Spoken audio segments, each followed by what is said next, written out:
ल यो चाहिँ मटनको, यो चाहिँ तपाईको मटन बिना कलरको।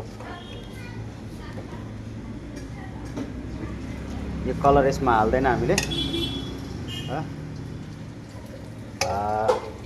यो चाहिँ तपाईको हामी स्टकको लागि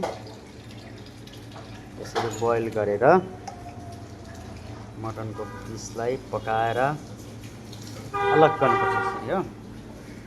यसरी अलग गरेर चाहिँ त्यहाँबाट यसबाट जे खानु मन लाग्छ कस्टमरलाई, मटन कसा, mutton korma, mutton curry, mutton masala, mutton do pyaza, जति पनि आइटमहरू छ यसको बादको प्रोसेसहरू चाहिँ त्यसरी हामीले बेच्छौँ।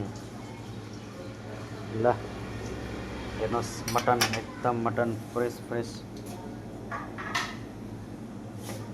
यो चाहिँ मटन बोइल हो। हेर्नुहोस् न चर्बी हेर्नुहोस्, मटनको बोसो। को कोलाई मनपर्छ कमेन्ट गरेर भन्नुहोस् बोसो चाहिँ।